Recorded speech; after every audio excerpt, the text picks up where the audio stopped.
Hello guys, आज का हमारा जो टॉपिक है दैट इज़ मोटिवेटिंग एम्प्लॉयज़।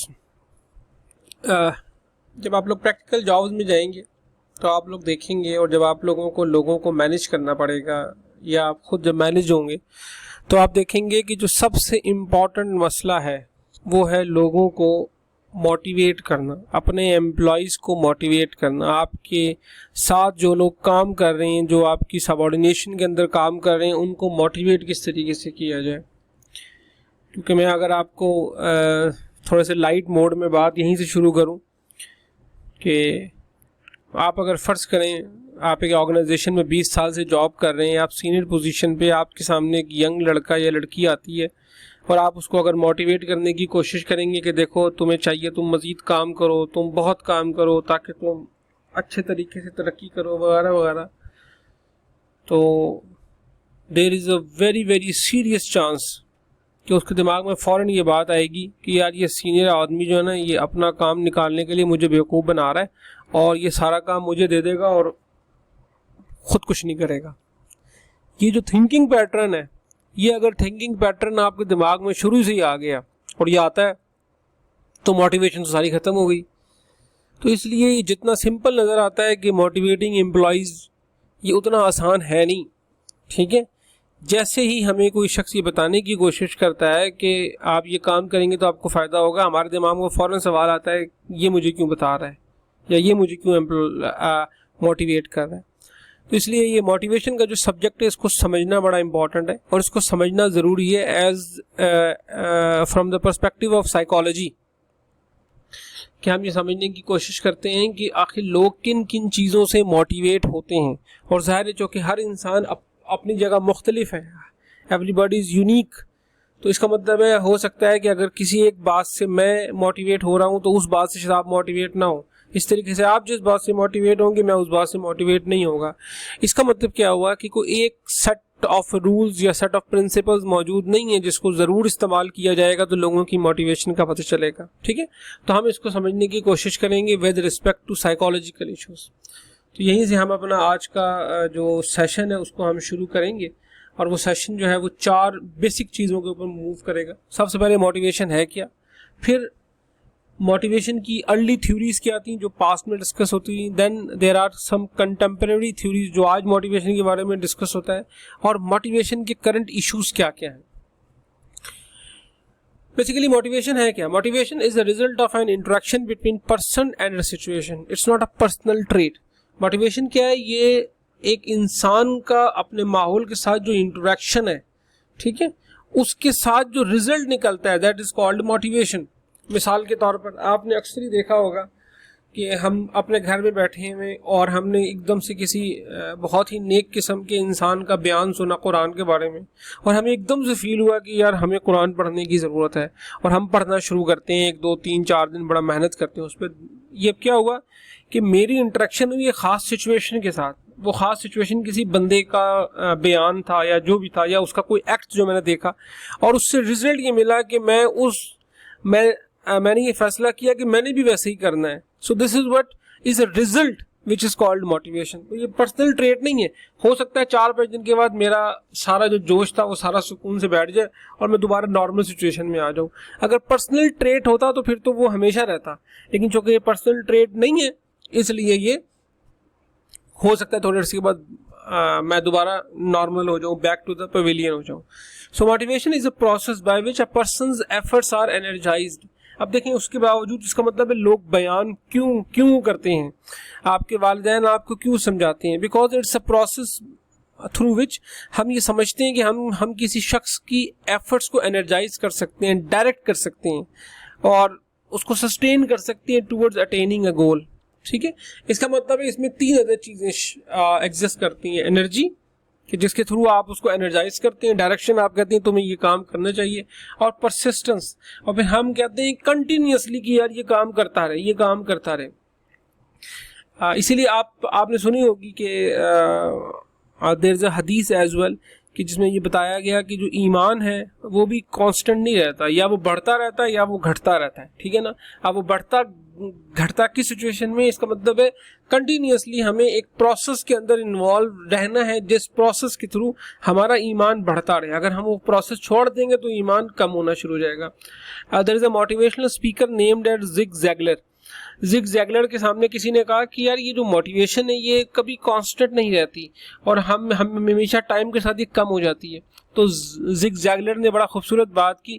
उसने कहा कि जिस तरीके से motivation does not last so does the bathing. Bathing भी लास्ट नहीं करती, इसीलिए आप फिर रोजाना नहाते हैं, रोजाना अपने आप को साफ सुथरा करते हैं, ठीक है ना। तो उसने कहा कि as motivation does not last so does the bathing, that is why we recommend it daily. इसलिए रोजाना वो काम करना पड़ता है। तो मोटिवेशन भी इसी तरीके से आपको कंटिन्यूस इज अ प्रोसेस जिसके थ्रू आपको चलाना पड़ता है। ओके, मोटिवेशन की अर्ली थ्योरीज में 3 थ्योरीज डिस्कस होती हैं, Maslow, McGregor and Herzberg, and these are very very important theories. Maslow का जो स्टाइल, चले मैं इसको साथ से डिस्कस करता हूँ। मैस्लो के सबसे पहले हम डिस्कस करते हैं मैस्लो का जो स्टाइल है। मैस्लो ने बेसिकली इंसान की जो ज़रूरियात है, नीड्स हैं, उसकी हायरार्की डिफाइन कर दी।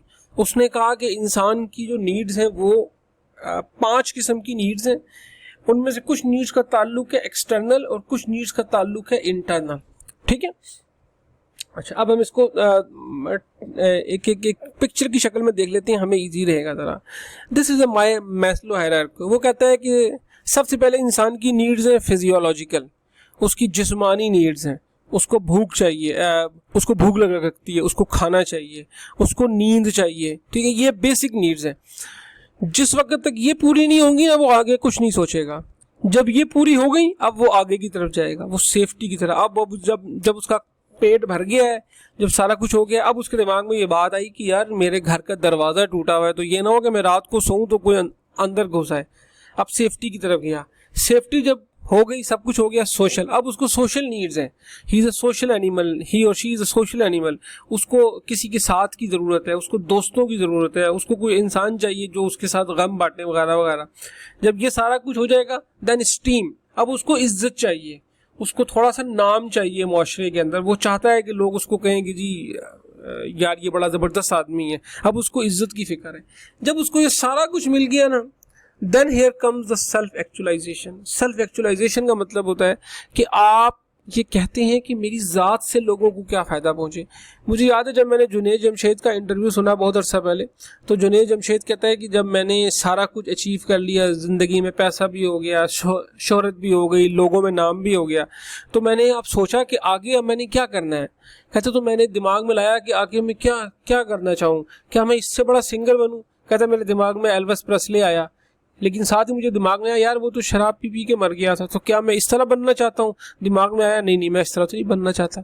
फिर सवाल आया कि अच्छा अब मैंने करना क्या ज़िंदगी में, मैंने आगे क्या आगे कंट्रीब्यूट करना है। तो उसने कंट्रीब्यूशन दिमाग में ये लाया कि ठीक है मैं मज़हब के तरीके से लोगों को हेल्प आउट करूँगा और मैं लोगों की आखिरत संभालूँगा। इसी केस में अगर मैं ये जो सिंध इंस्टीट्यूट ऑफ यूरोलॉजी के अदीब साहब हैं, डॉक्टर अदीब रिजवी, उन लोगों ने क्या किया, उन लोगों ने कहा यार मैं यूरोलॉजी के मरीज़ों का इलाज किया करूँगा। अब्दुल सत्तार ईदी ने कुछ और काम किया। कुछ लोग इसका नाम लेके पॉलिटिक्स में आ जाते हैं कि जी हमें सियासत के ज़रिए लोगों की हेल्प करनी है वगैरह वगैरह। तो self actualization is the last step. अब ये नहीं हो सकता कि किसी शख्स की फिजियोलॉजिकल नीड्स पूरी ना हो रही हो तो आप उसको सेल्फ एक्चुअलाइजेशन पे लेकर चले जाएं। अब आप इसी कॉन्सेप्ट को ज़रा उठा कर देखें ऑर्गेनाइजेशंस के अंदर। ऑर्गेनाइजेशन के अंदर जब आप लोगों को इतनी तनख्वाह नहीं दे रहे कि उनका घर का गुजारा नहीं हो सकता, तो इस सिचुएशन में आप उससे ये एक्सपेक्ट नहीं करेंगे कि वो इस टीम के लिए काम करेगा या वो सेल्फ एक्चुअलाइजेशन के लिए काम करेगा। पहले उसका खाना पूरा होगा, सेफ्टी पूरी होगी, सोशल नीड्स पूरी होंगी, देन वो आगे मूव करेगा। तो ये जो मैस्लो ने जो हायरार्कीज डिफाइन की, इस हायरार्की से हम ये समझने की कोशिश करते हैं कि किन स्टेप्स के अंदर हमने ये मोटिवेशन का काम करना है, ठीक है ना। अब ये उसने एक जनरल बयान कर दिया। अब दिस इज आवर रिस्पॉन्सिबिलिटी कि हम इसको किस तरीके से अपनी ऑर्गेनाइजेशन में अप्लाई करें। अच्छा, इसके बाद एक और बड़ा इंपॉर्टेंट थ्योरीज आई, that was known as McGregor theory X and Y. McGregor ने 2 एक्सट्रीम्स का हवाला दे दिया। उसने कहा कि जी वर्कर्स जो हैं, थ्योरी एक्स जो है वो ये कहती है कि जो वर्कर्स जो है उनका कोई एम्बिशन नहीं होती, वो काम करना पसंद नहीं करते, वो हमेशा रिस्पॉन्सिबिलिटी को अवॉइड करते हैं और हमेशा ज़रूरत है कि उनके सर पे डंडा रखो वरना वो काम नहीं करेंगे। अब आपके दिमाग में फ़ौरन बात आएगी हाँ ये तो ऐसा ही होता है, ये तो सारे पाकिस्तानी ऐसे ही हैं। अच्छा, इसके मुकाबले में दूसरी थ्योरी ऑफ वाई है। थ्योरी ऑफ वाई ये कहती है कि people are responsible, they take care of themselves, उनके लिए इज्जत बड़ी इंपॉर्टेंट चीज़ है, वो सेल्फ डायरेक्शन एक्सरसाइज कर सकते हैं, वो रिस्पॉन्सिबिलिटी डिज़ायर करते हैं और वो काम करना पसंद करते हैं। ये एक दूसरी अजम्पशन है। अच्छा, अब वो कहता ये है कि आप अगर लोगों को पार्टिसिपेटिव डिसीजन मेकिंग दें, आप अगर लोगों को इंटरेस्टिंग जॉब दें, अच्छे रिलेशन डेवलप करें तो फिर मोटिवेशन पॉसिबल है। तो वो कहता है कि लोग दोनों किस्म के लोग होते हैं, कुछ लोग थ्योरी ऑफ एक्स में एग्जिस्ट करते हैं, कुछ लोग थ्योरी ऑफ वाई में वो लाई कर रहे होते हैं, और आपका काम ये है कि आप एक ऐसी सिचुएशन क्रिएट करें जिसके थ्रू लोग काम करना शुरू करें। तीसरी बड़ी इंपॉर्टेंट थ्योरी थी, दैट इज हर्ट्जबर्ग मोटिवेशन थ्योरी। इसने एक बड़ा डिफरेंट स्टाइल में बयान करने की कोशिश की। इसकी जो थ्योरी है इसका नाम है हर्ट्जबर्ग मोटिवेशन डैश हाइजीन थ्योरी। इसने बेसिकली ये नहीं कहा कि इससे पहले जितनी थ्योरीज थी वो इस तरह चीज़ों को बयान किया कर रही होती थी कि देयर आर समथिंग जो कि आप सेटिस्फेक्शन क्रिएट करती हैं, देयर आर समथिंग जो कि डिससेटिस्फेक्शन क्रिएट करती हैं। इसका मतलब है उन्होंने दो चीज़ों को डिफाइन किया, सेटिस्फेक्शन वर्सेस डिससेटिस्फेक्शन। इस शख्स ने पहली दफ़ा कहा कि नहीं ऐसा नहीं होता, सेटिस्फेक्शन का रिवर्स डिससेटिस्फेक्शन नहीं होता और डिससेटिस्फेक्शन का रिवर्स सेटिस्फेक्शन नहीं होता। रादर देन इसने कहा कि job satisfaction and dissatisfaction are create by two different factors, और उन फैक्टर्स का उसने नाम दिया, उसने कहा there are some are hygiene factors and some are motivators. ठीक है, इसने कहा हाइजीन फैक्टर वो होते हैं जो कि जॉब डिससेटिस्फेक्शन क्रिएट करते हैं और मोटिवेटर्स वो होते हैं कि जॉब सेटिस्फेक्शन क्रिएट करते हैं। ठीक है, अब आप अगेन देख लेंगे यहाँ पे कि इसका मतलब ये है कि वो जॉब सेटिस्फेक्शन और जॉब डिससेटिस्फेक्शन को एक दूसरे का रिवर्स नहीं कह रहा है, वो कह रहा है कि हाइजीन फैक्टर्स वो हैं जो कि अगर होंगे तो कुछ नहीं होगा, लेकिन अगर नहीं होंगे तो जॉब डिससेटिस्फेक्शन होगी। इसका मतलब है उनके होने से कोई बहुत ज़्यादा मुसीबत नहीं पड़ जाएगी, लेकिन नहीं होंगी तो जॉब डिससेटिस्फेक्शन होगी। मिसाल के तौर पर आपकी तनख्वाह 1 लाख रुपए है, अगर वो साल के बाद बढ़ के 1,20,000 रुपये हो जाएगी, you will not feel satisfied. आपको लगेगा हाँ यार ये तो होना ही था। लेकिन अगर आपकी तनख्वाह 1 लाख रुपए से बढ़ के 1,20,000 ना हुई, then you will be dissatisfied. ठीक है, ये अब देखें वही वाला फैक्टर आ गया। इसका मतलब है कुछ चीज़ें ऐसी होती हैं जिनके होने से कोई खास फर्क नहीं पड़ता, आप उसको रूटीन में ले रहे होते हैं, लेकिन अगर वो ना हो तो फिर आप डिससेटिस्फाइड फील करते हैं। और मोटिवेटर्स वो वाले फैक्टर्स हैं जो होंगे तो आप सेटिस्फाई महसूस करते हैं। मिसाल के तौर पर these are the hygiene factors. आप अगर इसको गौर करें, supervision, company policy, relationship with supervisor, working condition, आपको एक बहुत अच्छा केबिन मिला हुआ है, आपको बहुत अच्छी सिचुएशन में काम करने का मौका मिल रहा है, बहुत अच्छा सिस्टम मिला हुआ है, आपको खास सेटिस्फाई महसूस नहीं करेंगे, इसलिए कि आप बोलेंगे हाँ यार सारों को ये वाली चीज़ें मिली हुई हैं और ये तो बेसिक चीज़ें हैं। अगर कंपनी हमारे से काम करवाना चाह रही है तो कंपनी को जा रहे हमें अच्छा लैपटॉप देना है, कंपनी अगर काम करवाना चाह रही है तो यहाँ पे लाइटिंग अच्छी होनी चाहिए, कंपनी अगर काम करवाना चाह रही है तो एसी चलता होना चाहिए। तो इसके होने से कोई आपको सेटिस्फेक्शन नहीं होगी।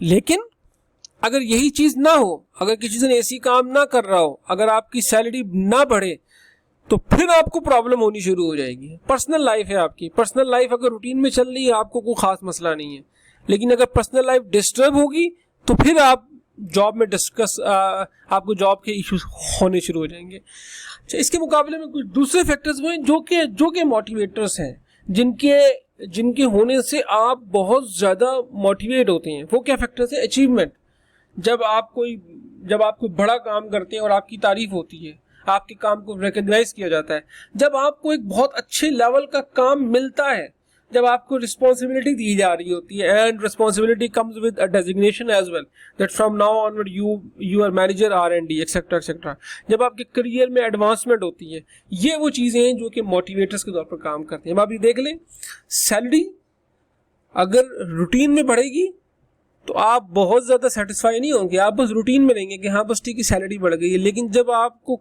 काम आपका लेवल का बढ़ेगा, जब आपको मजीद काम मिलेगा, जब आपको रिकग्निशन मिलेगी, यहाँ से मोटिवेशन होगी। तो ये हर्ट्जबर्ग ने बड़े खूबसूरत तरीके से मोटिवेशन को एक्सप्लेन करने की कोशिश की।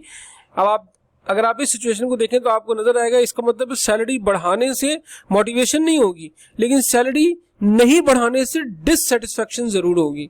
इसका मतलब है अब आप अगर एक ऑर्गेनाइजेशन में एक मैनेजर की पोजीशन में, तो आपको ये समझ होनी चाहिए कि अगर मैं तनख्वाह बढ़ा रहा हूं तो I can not expect people कि वो ज्यादा काम करना शुरू कर देंगे, नहीं, लेकिन वो मोटिवेट उस वक्त होंगे जब मैं उन्हें रिकग्निशन दे रहा हूं, जब मैं उन्हें कोई क्वालिटी का काम दे रहा हूं, जब मैं उन्हें एडवांसमेंट दे रहा हूं, उनके करियर में ग्रोथ दे रहा हूं। So these are the 3 important theories जो कि अर्ली थ्योरीज थी, Maslow hierarchy theory, then theory of X and Y and Husberg motivation theory। अच्छा, इसके बाद अब हम अगर आगे चलें, अब मजीद कुछ थ्योरीज फिर इसी तरीके से डिफाइन हुई और वो थ्योरीज कहलाई जी कंटेम्पररी थ्योरीज। इन थ्योरीज में 5-6 इंपॉर्टेंट थ्योरीज हैं जो आपकी ये जो बुक है रॉबिन्स की, इसके अंदर डिस्कस हुई हैं, and that stands eight 3 needs theory, goal setting theory, reinforcement theory, designing motivating jobs कि जी आपने किस तरीके से मोटिवेटिंग जॉब्स को डिजाइन करना है, equity theories and expectancy theories. These are the 6 theories जो अब हम इसको डिस्कस करते हैं। सबसे पहले 3 नीड्स थ्योरी। 3 नीड थ्योरी ये कहती है जी कि काम के अंदर इंसान को 3 चीजों की जरूरत होती है। सबसे पहले अचीवमेंट की, दूसरा पावर की कि जब आप दूसरे के बिहेवियर को चेंज करने की पावर रखें, ज़ाहिर है आप मैनेजर बन जाए, एंड नीड्स फॉर एफिलिएशन, और फिर इंटरपर्सनल रिलेशनशिप की जरूरत होती है। अब आप देखें, इसका मतलब है मैकलेलन जो है वो ना मोटिवेशन के लिए कहीं कोई सैलरी को डिस्कस नहीं कर रहा, बल्कि वो डिस्कस किस चीज़ को कर रहा है, वो ना डिस्कस कर रहा है need for achievement, need for power and need for affiliation. इसीलिए आप बहुत जगह देखेंगे कि लोगों की सैलरी ना भी बढ़े, लेकिन जब उन्हें पावर मिलती है then they feel satisfied. Goal setting theory. Goal setting theory जो है वो ये कहती है कि असल में आप मोटिवेट होते हैं जब आपके पास कोई ना कोई गोल सेट होता है, जब आपके सामने कोई ना कोई ऑब्जेक्टिव मौजूद होता है, तो आप खुद ब खुद मोटिवेट होते हैं। और ये बात बड़ी हद तक सही है, आपने अक्सर कोई मोटिवेशन की बुक्स या बाकी चीज़ें देखी होंगी, तो वो कहते ही हैं कि जो आपके गोल्स हैं ना वो आप एक सफ़े पे लिख के रख लें, और जब सुबह उठें तो सबसे पहले आप वो गोल्स पढ़ें।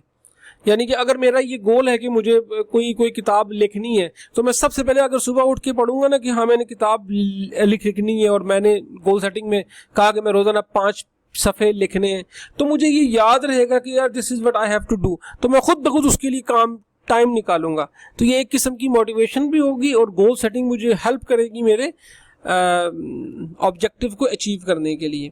ठीक है, तो ये देखें जिस तरह वो कहता है कि benefits of participation in goal setting is what fosters commitment to difficult and public goal. एक और तरीकाकार ये होता है कि आप जो भी गोल सेट करें वो आप लोगों को बता दें, वो आप अपने चाहे दोस्तों को बता दें, चाहे अपने कोलीग्स को बता दें कि this is what I am planning to do in 1 month. उससे क्या होता है, उससे ये होता है कि एक किस्म की ऑटोमेटिकली एक अकाउंटेबिलिटी क्रिएट हो जाती है। आपको पता होता है कि यार पीपल नो कि मैंने 1 महीने के अंदर अंदर ये काम करना है, और अगर ये काम नहीं हुआ देन ज़ाहिर मेरी थोड़ी सी बेइज्जती होगी और मैं थोड़ा सा डिग्रेडेड महसूस करूंगा। तो this is an idea of goal setting theory. या देखें वो कहता है गोल्स को पब्लिक करना बड़ा इंपॉर्टेंट होता है। Reinforcement theory. रीइंफोर्समेंट थ्योरी जो है इसका ताल्लुक है बिहेवियर के साथ। रीइंफोर्समेंट थ्योरी ये कहती है कि जैसे ही आपका कोई भी डिजायर्ड बिहेवियर जो है वो फंक्शन है इसके कॉन्सिक्वेंसेस का। इससे मुराद ये है कि अगर आप ये उम्मीद करते हैं कि मैं अगर ये एक काम करूंगा और इसके बदले मेरी तारीफ होगी, तो अगर वो काम आप करते हैं और आपकी तारीफ हो जाती है तो हुआ क्या कि आपके बिहेवियर को रीइंफोर्समेंट मिली है, और चूंकि रीइंफोर्समेंट मिली है अब आप इस काम को दोबारा करने की कोशिश करेंगे, और जब आप दोबारा ये काम करते रहेंगे इस तरीके से आपकी सिचुएशन बेहतर होती चली जाएगी। ठीक है, अच्छा अब इसमें एक चीज़ बड़ा इंपॉर्टेंट है कि जो भी मोटिवेशनल थ्योरीज कहती हैं वो ये कहती हैं कि जिस तरह एक काम करने से जो पॉजिटिव बेनिफिट मिलता है उसका तो जो इम्पैक्ट होता है वो होता है, लेकिन अगर आप कोई अनडिजायर्ड बिहेवियर है किसी बंदे का, उसको इग्नोर करना, उसको पनिश करने से बेहतर है। इसका मतलब है अगर आपने ऑर्गेनाइजेशन के अंदर 5 लोगों को मोटिवेट किया कि आप ये काम करेंगे तो ये फ़ायदा होगा, 2 ने काम किया, आपने उनको बेनिफिट दिया, तीन ने काम नहीं किया। अब एक तरीक़ाकार ये हो सकता है कि उनको पनिश किया जाए, दूसरा ये तरीक़ाकार होता है कि उनको इग्नोर किया जाए। तो वो कहते हैं कि जी पनिश करना जो है वो ज़्यादा ख़तरनाक हो सकता है, उनको इग्नोर करना बेहतर है for the time being. Obviously long term में तो कुछ ना कुछ करना पड़ेगा, उसके साथ ही इसका जो भी है वो हो सकेगा। So this is the idea of reinforcement theory. इसका मतलब बेसिकली ये बना कि आप हर जॉब के साथ, हर काम के साथ कुछ ना कुछ एडिड बेनिफिट ज़रूर बताएं कि जी दीज आर द बेनिफिट्स। यानी कि ये बिल्कुल वही वाली बात है कि अगर आप पूरा सेमेस्टर मेहनत करें और एंड में आपका ग्रेड ना आए तो क्या होगा, रीइंफोर्समेंट ख़त्म हो जाएगी, ठीक है। लेकिन जब आप मेहनत करते हैं और आपको उसका रिजल्ट मिलता है तो फिर आप मज़ीद रीइंफोर्स, आपका जो बिहेवियर है वो रीइंफोर्स फील करता है। अच्छा, नेक्स्ट थ्योरी जिस तरह हमने उसको कहा था कि that is about motivation and it's designing, कि आपने जब अपने एम्प्लॉयज़ को मोटिवेट करना है तो उसको मोटिवेट करने का सबसे बेहतर तरीक़ाकार ये कि उसकी जॉब इस तरीके से डिज़ाइन की जाए कि वो काम करते हुए मोटिवेट फील करे, ठीक है। आप लोगों के काम के अंदर एक इंटरेस्ट क्रिएट करें। इसमें एक जो बड़ा इंपॉर्टेंट फैक्टर है वो बेसिकली ये होता है कि बहुत दफ़ा मैनेजर्स जो होते हैं उनकी कोशिश होती है कि वो चाहते हैं कि लोगों को अपने हिसाब से चेंज करें। फ़र्ज़ करें अगर मेरे पास 4 लोग काम कर रहे हैं, उन 4 में से हो सकता है कोई एक शख्स जो है वो ज़रा एक ऐसी फितरत का मालिक हो कि वो खामोशी के साथ अपने डेस्क पे बैठ के काम करना पसंद करता हो। दूसरा बंदा ऐसा हो जो कि बातें करने का शौकीन हो, जिसको ज़रा बातें करनी आती हो। अब मेरा जो काम है वो ये नहीं है कि मैं इन 2 लोगों को अपनी अपनी मर्जी का काम दूँ, बल्कि मेरा काम ये है कि मैं देखूँगा इनकी स्ट्रेंथ क्या है। वो बंदा जो कि बातें करना पसंद करता है उसको मुझे ऐसा काम देना चाहिए जिसमें बातें करने वाला काम ज़्यादा हो, जिसमें लोगों के साथ इंटरेक्शन हो, जिसके अंदर लोगों के साथ टॉक इन्वॉल्व हो। और जो डेस्कटॉप पे काम करने वाला आदमी हो डेस्क पे खामोशी के साथ, उसको मैं ऐसा काम दूँ जो कि बिल्कुल ऑफिस का काम हो। इससे फ़ायदा क्या होगा, इससे ये हुआ कि मैंने उनकी जॉब डिज़ाइन उनकी अपनी जो साइकी है उसके मुताबिक किया। इससे होगा ये कि they will feel motivated automatically, ठीक है, और वो बेहतर तरीके से काम कर पाएंगे। तो इसके लिए जॉब डिज़ाइन करना इंपॉर्टेंट है। तो job design is what? Job design is the way into which task can be combined to form a complete job. Job designing की 2 एस्पेक्ट होते हैं। एक होता है कि जॉब एनलार्जमेंट। जॉब एनलार्जमेंट का मतलब है कि लोगों को आपने किस तरीके से जॉब स्कोप में उनका काम बढ़ाना है, ठीक है, कि आप किस तरीके से लोगों को आहिस्ता आहिस्ता इन्वॉल्व कर रहे हैं उनके काम के अंदर और किस तरीके से वो आहिस्ता आहिस्ता ग्रो कर रहे हैं। तो ग्रो करने के 2 तरीके होते हैं। एक तरीके का होता है जॉब एनलार्जमेंट। जॉब एनलार्जमेंट का मतलब है काम का स्कोप बढ़ाना। मिसाल के तौर पर अगर आपसे कहा गया है कि जी आपका काम ये है कि आप सिर्फ क्या नाम है, फ़र्ज़ करें आप एक पेंशन के डिपार्टमेंट में काम कर रहे हैं और आपसे कहा गया है कि आप सिर्फ उन लोगों के केसेस देखेंगे जो कि मेल एम्प्लॉई हैं। जॉब एनलार्जमेंट क्या है, फिर आपसे कहा जाए अच्छा अब आप फीमेल के केसेस भी देखा करेंगे ताकि आपका जॉब एनलार्जमेंट हो गई, आपके पास ज़्यादा काम आ गया है। जॉब एनरिचमेंट क्या होती है, जिसमें जॉब के अंदर आपकी रिस्पॉन्सिबिलिटी और एटोनमी को बढ़ाया जाए कि बेसिकली एटोनमी का मतलब होता है कि किस तरीके से आपको ज़्यादा रिस्पॉन्सिबल किया जाए, आपकी ज़्यादा पावर बढ़ाई जाए जॉब के अंदर, ठीक है। पहले अगर कोई शख्स आपके काम को चेक करता था तो आप कहा जाए ठीक है जी अब कोई शख्स आपके काम को चेक नहीं करेगा बल्कि आपके साथ 2 बंदे मौजूद हैं, वो काम करेंगे और आप उनको चेक करेंगे। अब आपको एटोनमी बढ़ गई आपके काम में। तो ये वो तरीके हैं जिनकी मदद से हम लोगों की जॉब्स को बेहतर करते हैं। इसमें खासे मॉडल्स मौजूद हैं। एक बड़ा इंपॉर्टेंट मॉडल है which is known as job characteristics model. Job characteristics model ये डिफाइन करता है कि वो कौन कौन सी चीज़ें हैं जिनकी वजह से जॉब के डिज़ाइन को बेहतर किया जा सकता है। So this is job characteristics model. Job characteristics model ये बताता है कि 5 बेसिक कैरेक्टरिस्टिक्स हैं जिसकी बुनियाद पर आप एक ऐसा जॉब डिज़ाइन कर सकते हैं जिसके साथ एम्प्लॉइज़ की जो मोटिवेशनल नीड्स हैं वो पूरी हो सकें। और वो 5 characteristics starts with skill variety, कि आप उन्हें कैसा काम दे रहे हैं, यानी कि क्या एक ऐसा काम है जिसमें स्किल्स या टैलेंट इन्वॉल्व है या एक बड़ा रूटीन का काम है, बस डाटा एंट्री टाइप काम है। दूसरा टास्क आइडेंटिटी, आप जो काम कर रहे हैं, आप जो काम उनको दे रहे हैं, क्या वो काम एक पूरे टास्क को आइडेंटिफाई करता है। ये वही चीज़ है जो हमने पहले डिस्कस की थी in terms of work degradation या वर्क स्पेशलाइजेशन के केस में, जिसमें हमने ये डिस्कस किया था कि बहुत दफ़ा ऐसा होता है कि जो काम आप कर रहे हैं वो काम आपको किसी किस्म की रिकग्निशन नहीं दे रहा, ठीक है। वो इसलिए कि वो बहुत एक बड़े सप्लाई चेन का आप एक छोटा सा पार्ट है। काम तो आप बहुत इंपॉर्टेंट कर रहे हैं, मगर आप इस पोजीशन में नहीं है कि आप बता सकें कि आप कितना बड़ा काम कर रहे हैं। तो that is task identity. Then task significance, आप जो काम कर रहे हैं वो कितना इंपॉर्टेंट है। देन ऑटोनॉमी, कि उस काम में कितनी पावर, कितनी इंडिपेंडेंस मौजूद है आपके पास। एंड देन फीडबैक, आप जो काम कर रहे हैं क्या आपको ये बताया जा रहा है कि आप कितना अच्छा काम कर रहे हैं। ये 5 कैरेक्टरिस्टिक्स जॉब्स के अंदर होंगी तो उस सिचुएशन में आपकी जो जॉब है वो एक मोटिवेटिंग जॉब होगी। इसका मतलब है आप अगर अपने एम्प्लॉयज को मोटिवेट करना चाह रहे हैं तो आप कोशिश करें कि उनका जो काम है उनके अंदर इन 5 चीज़ों को शामिल करने की कोशिश करें। तो जब आप शामिल करेंगे तो वो मोटिवेट फील करेंगे। And this is the theory of designing motivating jobs, कि आपने एक ऐसी जॉब्स क्रिएट की हैं जो कि मोटिवेट कर रही हैं एम्प्लॉयज को, ठीक है। ये वही चीज़ एक टास्क की शक्ल में बता दी गई है कि these are the 5 dimensions: skill variety, task identity, task significance, autonomy and feedback, और किस तरीके से लोग इसको पॉजिटिव फील करते हैं, ठीक है। अब इसके लिए ज़रूरत यह है कि आप जॉब को एनलार्ज करें, जॉब को एनरिच करें, फीडबैक वगैरह दें, ये सारी चीज़ें वही आ गई। ओके जी। Another idea of motivation theory is equity theory. Equity theory ये कहती है कि एम्प्लॉय परसीव करते हैं जो उन्हें जॉब सिचुएशन से मिलता है। अब ये थ्योरी सिंपल डिपेंड करती है परसेप्शन के ऊपर, इसका रियलिटी से हो सकता है कोई ताल्लुक ना हो। इसका मतलब सिंपल से ये है कि मैं अगर एक जॉब कर रहा हूँ और मैं ये परसीव कर रहा हूँ कि I am not being paid as I am working, अगर मैं ये परसीव कर रहा हूँ तो मैं डीमोटिवेट फील करूँगा। अगर मैं ये परसीव कर रहा हूँ कि मैं जितना काम कर रहा हूँ उतने मुझे पैसे मिलने, तो मैं ये परसीव नहीं करूँगा कि मैं डीमोटिवेट हो रहा हूँ, लेकिन मैं मोटिवेट भी नहीं होऊंगा। और अगर मुझे लगेगा कि I am being paid more, मुझे ज़्यादा बेनिफिट मिल रहा है, मुझे फ़ायदा मिल रहा है, उस सिचुएशन में मैं अपने आप को मोटिवेटेड फील करूँगा।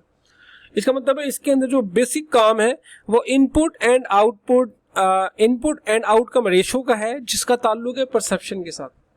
इसका मतलब क्या है? इसका मतलब है कि आपने लोगों के साथ अच्छा करते हुए लोगों की परसेप्शन को भी हैंडल करना है, लोगों की परसेप्शन को भी हैंडल करना है। मैं अगर आपको एक बिल्कुल वाकया सुनाऊं, मेरे सामने ये पेश आया। I was working for an organisation.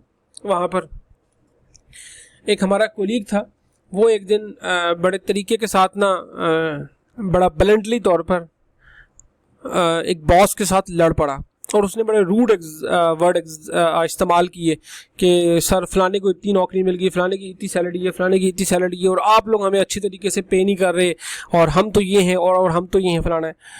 10 minute वो लड़का बोलता रहा, और वो जो बॉस था वो बड़ी खामोशी से सुनता रहा।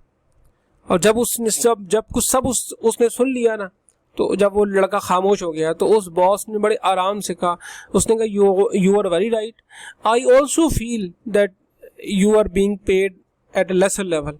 तो एक काम करो, you need to go into the market, तुम अपने लिए एक अच्छी जॉब इससे बेहतर तलाश करो, ठीक है, और मुझे उनसे तुम अपॉइंटमेंट लेटर ला के दो कि अगर तुम्हें यहाँ 50,000 मिलने तो वहाँ तुम्हें 80 मिलने। जैसे ही तुम अपॉइंटमेंट लेटर ला के दोगे, साथ ही मैं इस पोजीशन में हूँगा कि मैं तुम्हारा केस बेहतर तरीके से ऊपर फाइट कर सकूँ। तो तुम मुझे जैसे ही कोई अच्छी अपॉर्चुनिटी लाकर दिखाओगे, साबित करोगे कि तुम्हारी वैल्यू बहुत है, तो मैं ऊपर तुम्हारे लिए फौरी तौर पर केस लड़ूंगा और मैं तुम्हारी उतनी ही सैलरी करवा दूंगा जितनी तुम्हें बाहर से मिल रही होगी। अब इस आंसर ने एक तरफ उसको भी खामोश कर दिया, दूसरी तरफ से अब वो ये परसीव करने की सिचुएशन में आ गया। इसका मतलब है कि अगर मैं काबिल हूं तो मैंने अब बाहर जाके हासिल करनी है। अब दोनों ऑप्शन मौजूद थी। एक ऑप्शन ये वाली मौजूद थी कि वो बाहर जाके अपने आप को साबित करता और उसकी परसेप्शन रियलिटी के साथ मैच करती। दूसरी ऑप्शन ये थी कि उसकी परसेप्शन ठीक हो जाती कि वो इस पोजीशन में नहीं था, ठीक है। So this is how equity theory works. अब जिस तरह मैंने आपसे कहा कि बहुत दफ़ा जो एम्प्लॉयज़ रिस्पॉन्स है टू परसीव्ड इनइक्विटीज़, ये डिस्टॉर्ट करते हैं अदर्स या अपने रेशोज को। ठीक है, कि एक लड़का अगर बहुत अच्छी पोजीशन में चला गया तो अब हर बंदा फील कर रहा है कि यार मैं तो इससे बेहतर हूं, मैं भी ये काम कर सकता हूं, तो शायद वो ये काम कर सकता है या शायद वो ये काम नहीं कर सकता। तो इक्विटी थ्योरी जो है ये बेसिकली ये एक चीज बताने की कोशिश करती है कि आपने लोगों को मोटिवेट करते वक्त उनकी परसेप्शन के बारे में भी नजर में रखना है कि वो कहाँ लाई कर रहे हैं। अब इसमें दो किस्म की जस्टिस होते हैं इक्विटी थ्योरीज के अंदर, एक होता है डिस्ट्रीब्यूटिव जस्टिस और एक होता है प्रोसीजरल जस्टिस। डिस्ट्रीब्यूटिव जस्टिस को हम डिफाइन बेसिकली इस तरीके से करते हैं कि this is a perceived fair net of amount and allocation of reward. जिस तरह मैंने आपसे कहा कि परसेप्शन की बात हो रही है। ठीक है, दूसरी बात है कि प्रोसीजरल जस्टिस क्या होता है, the perceived fairness of the process used to determine the distribution of reward. कि आप ये देखने की कोशिश कर रहे हैं कि वो जो फेयरनेस है वो किस प्रोसेस के थ्रू आई है और वो प्रोसेस कितना फेयर है। ठीक है, अगर वो प्रोसेस फेयर है तो उसकी वजह से क्या होती है कि एम्प्लॉय जो है वो फिर ऑर्गेनाइजेशन के साथ कमिटमेंट वो शो करता है। वो ये कहता है कि जी मैं एक ऐसी ऑर्गेनाइजेशन का हिस्सा हूं जो अपने एम्प्लॉयज के साथ खड़ी होती है, जो अपने एम्प्लॉयज का हमेशा फायदा सोच रही होती है और जो अपने एम्प्लॉयज के साथ कभी जुल्म नहीं कर रही होती। तो इक्विटी थ्योरी कहती है कि इन दोनों पे आपने फोकस करना है, डिस्ट्रीब्यूटिव जस्टिस के ऊपर भी फोकस करना है कि जो लोगों का ड्यू शेयर है उनको मिले, नंबर 1। नंबर 2, ड्यू शेयर निकालने का जो तरीकेकार मौजूद है वो तरीकेकार भी लोगों को पता होना चाहिए, क्योंकि बहुत दफा ऐसा होता है कि लोगों को वो तरीकेकार नहीं पता होता और लोग फिर अपने आप को या तो ओवर फील करते हैं या अपने आप को अंडर फील करते हैं। तो distributive justice versus procedural justice की इंपॉर्टेंस भी इक्विटी थ्योरी एक्सप्लेन करती है बहुत ज्यादा। एंड एक्सपेक्टेंसी थ्योरी, ये भी बहुत इंपॉर्टेंट थ्योरी है और ये कहती है कि individual tends to act in a certain way based on expectation that act will be followed by a given outcome and on the attractiveness of that outcome to the individual। आप अगर expectancy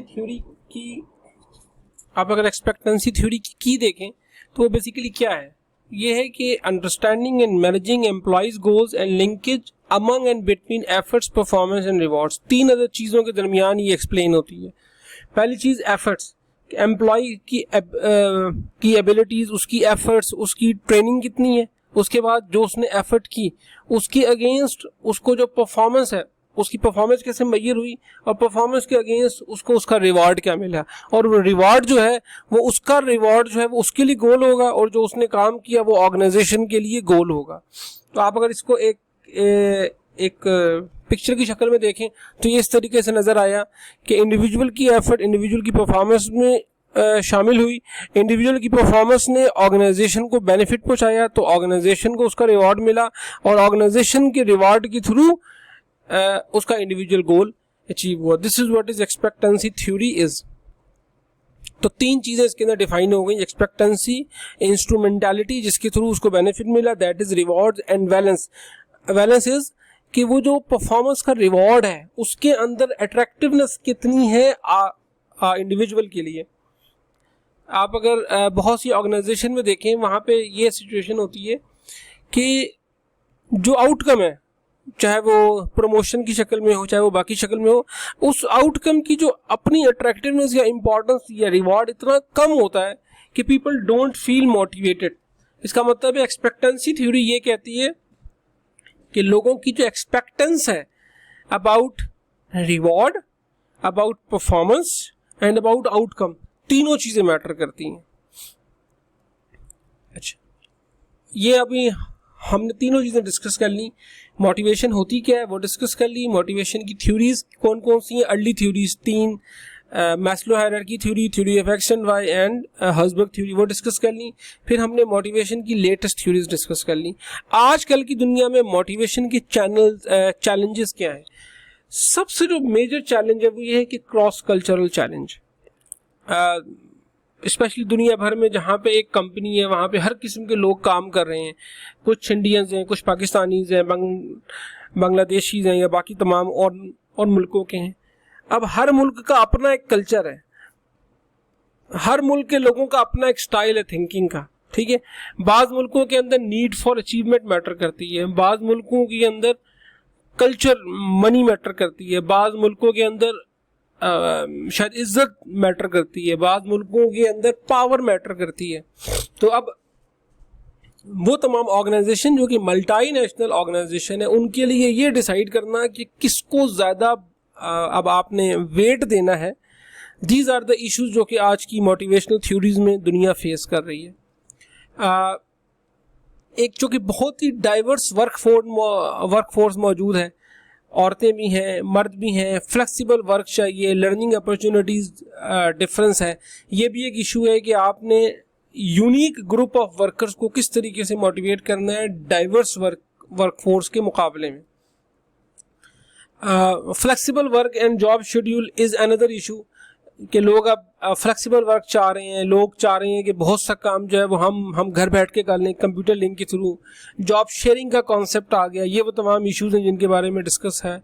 और motivating professionals, it's a very very important issue कि जो professional आदमी है, जो अपनी field का मास्टर है, आप किस तरीके से उसके साथ एक लॉन्ग टर्म कमिटमेंट मैनेज करेंगे, किस तरीके से उसको लॉयल बनाएंगे towards profession, not to the employer. आप उसका जो वर्क वीक है वो 8 से 5 डिफाइन करने की सिचुएशन में नहीं है। दे वांट फ्लेक्सिबल वर्क, ठीक है। आपने उसकी जॉब को चैलेंजिंग जॉब्स देनी है। अगर उसको चैलेंजिंग जॉब नहीं मिलेगी वो फेल हो जाएगा। I have seen a lot of people जो कि बहुत एक्सपीरियंस और बहुत ज़बरदस्त किस्म के लोग थे, जब उन्हें ऐसी जॉब्स मिली जहाँ पर उनके लिए जॉब चैलेंज नहीं था, जहाँ पे ऑर्गेनाइजेशन बहुत ज़्यादा ऑर्गेनिक नहीं थी, वहाँ पर उन लोगों को मैंने तबाह होते देखा है। तो ये तमाम आइडियाज़ हैं मोटिवेशन के, ये तमाम करंट इशूज़ हैं मोटिवेशन के, जिसमें आज की जो ऑर्गेनाइजेशंस हैं वो जाके स्टक हो गई हैं। सो गाइज, ये this was all about motivation, और ये मोटिवेशन से रिलेटेड पूरे का पूरा टॉपिक था। आई होप आप लोगों को ये आइडिया रीजनेबली समझ आ गया होगा। These are all theories. Now we have to decide कि हमने किस स्पेशल सिचुएशन के अंदर किस तरीके से इन मोटिवेशनल थ्योरीज को लोगों के ऊपर अप्लाई करना है। Thank you so much.